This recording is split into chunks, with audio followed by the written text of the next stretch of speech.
2015年3月29日、藤波辰巳は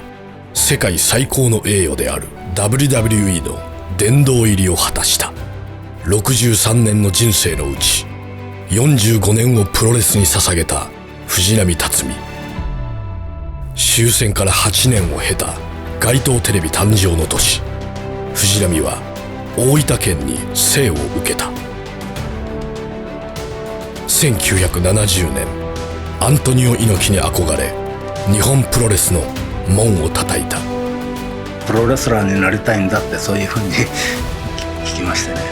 1971年、恩人北沢の胸を借りたデビュー戦。翌年、新日本プロレス旗揚げに参加。1978年、ジュニアヘビー級の頂点を極めた。ドラゴンブームが巻き起こった。やはり藤波さんあってのジュニアヘビー級だったということ。いや、すごいなと思いましたよ。なんかそれはびっくりしましたね、入門した時には。1982年、飛龍10番勝負に名勝負数え歌。宿命のライバルとの果てしなき戦いがあった。やられたっていう、なんか一瞬そういう気持ちになりましたね。1988年、愛するがゆえの飛龍革命。師弟の絆は永遠となった。1989年、ベイダー戦にてヘルニアが悪化。レスラー生命すら危ぶまれた。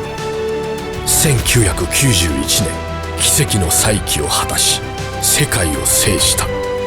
1993年、飛龍の遺伝子を継ぐ者、長男レオナ誕生。1998年、44歳にして IWGP ヘビー級王座に返り咲いた。2006年、新日本プロレスを去り、無我ワールドプロレスリング旗揚げ。2012年、デビュー40周年。金曜8時の奇跡がよみがえった。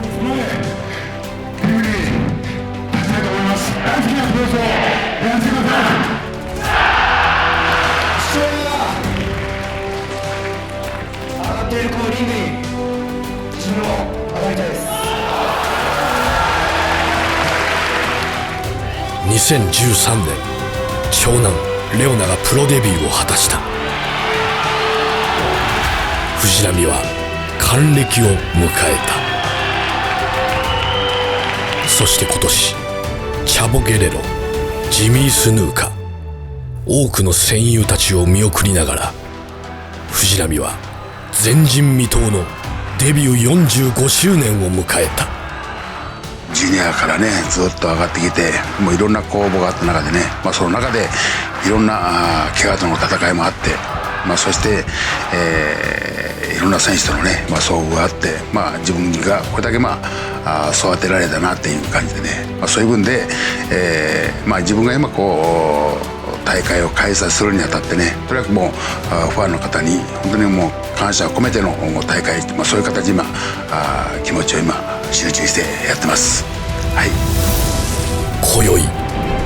あなたたちは歴史の生き証人となる。藤波辰巳デビュー45周年記念大会、いざ開戦。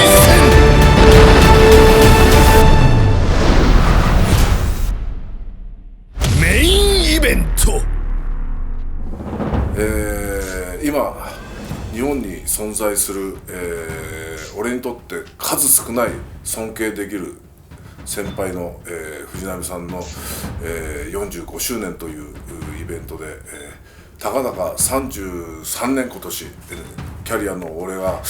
ここまで泣き言を言ってるのは本当かっこ悪い話なんですが、45周年、現役で続行するということは本当に、素晴らしいことだと思っております。当日、そうそうたるメンバーの中で、自分が一番輝けるように頑張りますので、よろしくお願いします。This is my great honor to be here for the 45th anniversary of Tatsumi Fujinami, the Japanese icon. Do I look sick?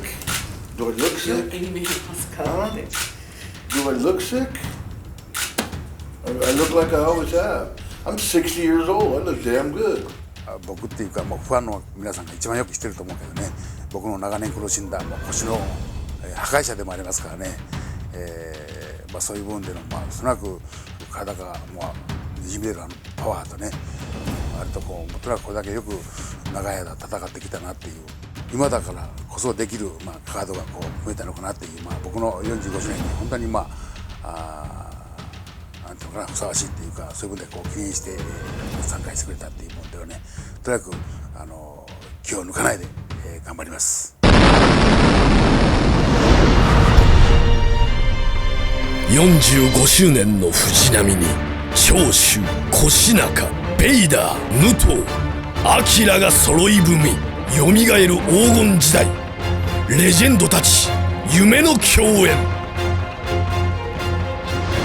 メインイベント、藤波辰巳デビュー45周年記念試合。藤波辰巳、長州力、越中史郎 VS ベイダー、武藤敬司、明。皆さんこんにちは。ドラディションのレオナです。今回、ドラディション TV2 回目の放送は藤波辰巳デビュー45周年記念大会のメインイベントを皆さんにお届けします。メインイベントを行います。青コーナーにまずは魔界のムササビ、明入場。この45周年記念大会、藤波選手ももう練りに練り考えて、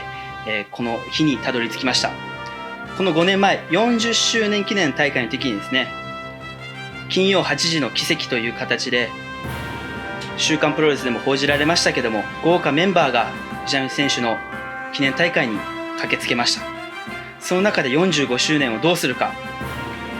2015年に藤波選手が WWE のホールオブフェイムを獲得した時に、現地でのセレモニーの際、式典後に藤波選手のホテルの部屋にベイダー選手が一人で訪れてくださいました。そしてその際に、もう一度お前と戦いたいんだということを藤波選手に伝えていました。その時僕も同じ部屋にいて、その発言っていうのを聞いていて、お互いに熱い握手とハグをしていたのを覚えています。そしてこの45周年ツアーの時に、もう一度日本でベイダーと戦いたいんだという藤波選手の強い思いが、今回ベイダー選手の来日につながりました。ベイダー選手、もうね、もう日本に来日した時から早く試合をしたいんだと、次もう早くいつリングに上がれるんだということを必要に聞いてきたということも思い出にあります。この2日後3日後に、福岡大会、大阪大会があったんですけども、その際ベイダー選手のリング外でのお世話をさせていただくことがありました。その際にリングシューズを履かさせてもらったり脱がさせてもらった時に持った、ベイダー選手のこのリングシューズの大きさや体の大きさっていうのは、自分にとっても非常に記憶に残っています。そしてこの日も当日の朝からですね、非常に緊張感に満ちていて、かなり見切り立っていて緊張感があったのを覚えています。この45周年ツアーにあたって藤波選手は各自分の歴史の中で重要なポイントにいた選手をこのリングに集めたいんだという熱い決心がありました。明選手は藤波選手の付き人を務めていた。そして越中選手はベイダー選手との因縁の中、腰を負傷して1年4ヶ月を休場した時の最初の復帰戦、エキビションマッチの復帰戦の相手を務めてくれた。そして武藤選手は選手としてリングでもうずっといつの時も戦い続けた、各藤波辰巳の歴史の中に登場してくる人物、そして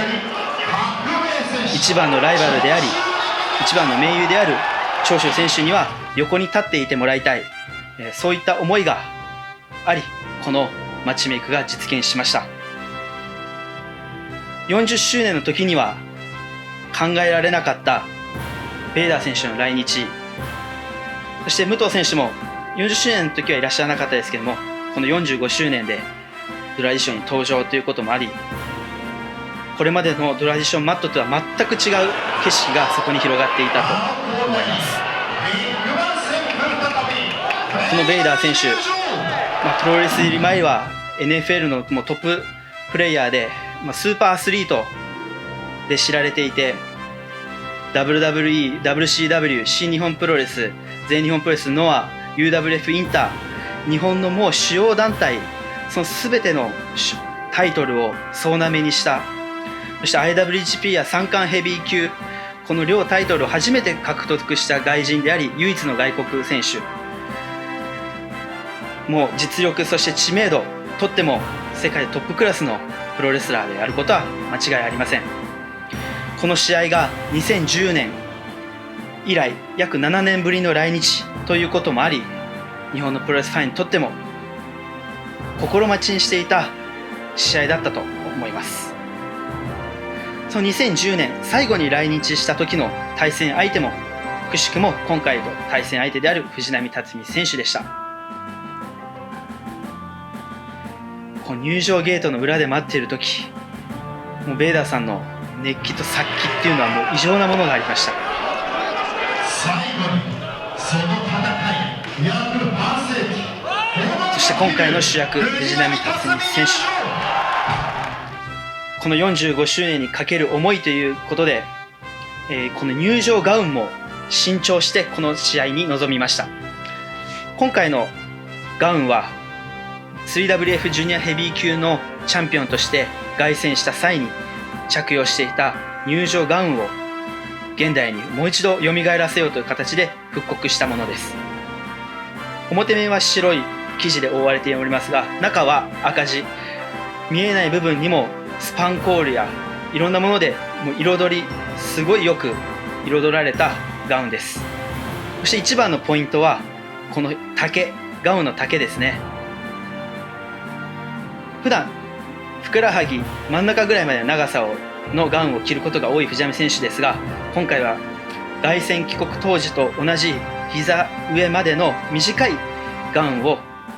作り入場しました。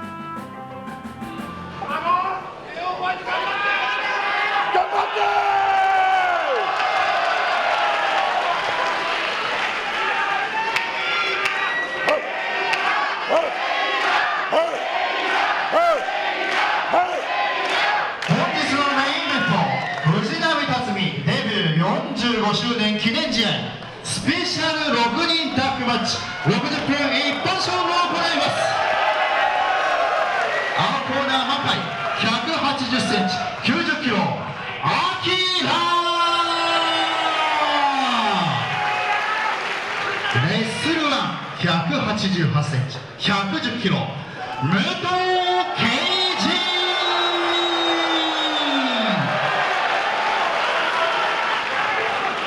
皇帝選手190センチ170キロベイダー、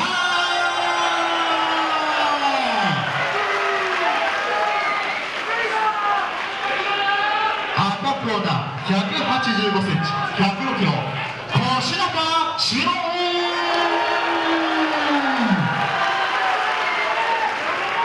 力プロ184センチ120キロ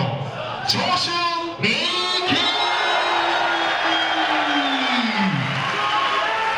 183センチ105キロ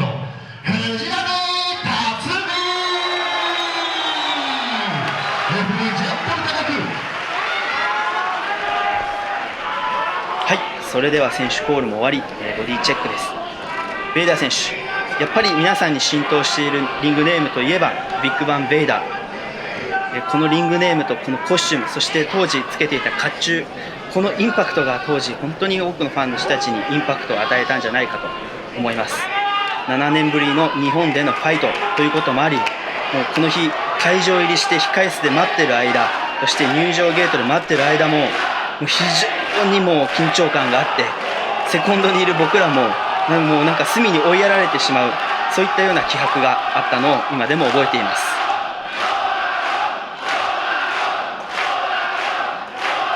青コーナーはもう早々にベイダー選手が先発ということで